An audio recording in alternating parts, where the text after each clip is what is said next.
Assalomu alaykum barchaga do'stlar. Bugun yoz oylarida ayniqsa juda ko'p iste'mol qilinadigan tarvuz haqida gaplashamiz mana. Har bitta narsani plus, minusi bo'lganda, birinchi bo'lib foydali tarafi haqida gaplashamiz. Suv va minerallarga boy. Tarvuzning 90-92% suvdan iborat. Tanani sovutadi, sug'orishga yordam beradi. Qanaqa vitaminlar mavjud? C vitamini immunitetni mustahkamlaydi. A vitamini beta karotin ko'z va teri uchun juda ham foydali. B guruhi vitaminlari asab tizimini qo'llab-quvvatlaydi.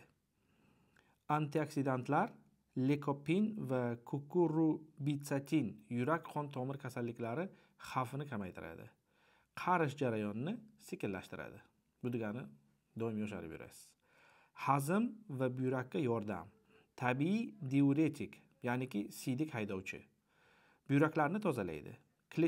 Kletchatkasi hazmni yengillashtiradi. Kam kaloriyalik 100 gramda taxminan 30 kal. Parhez uchun juda mos. Ehtimoliy zararlar haqida gaplashib o'tamiz. Qanaqa zarari bo'lishi mumkin? Shakar miqdori. Tarvuzda tabiiy shakar ko'p. Glikemik indeksi yuqori. Qandli diabeti bor odamlar ehtiyotkorlik bilan iste'mol qilishlari zarur.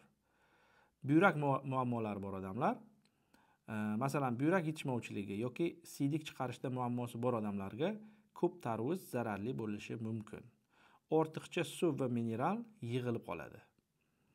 Ko'p yeb yuborish, bu zarar. Ko'p miqdorda iste'mol qilinsa, ichki itishi yoki shishga olib kelishi mumkin. Sifatsiz tarvuz.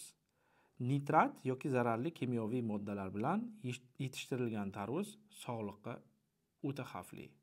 Xulosa qilib aytganda, me'yorda yeyilsa, masalan, 1-2 bo'lak yeyilsa, tarvuz inson organizmi uchun juda foydali.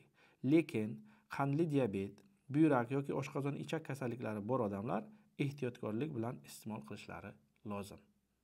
Agar sizlarga foydali bo'lgan bo'lsa, bittadan like va yaqin tanishlaringizga jo'natib qo'yasizlar.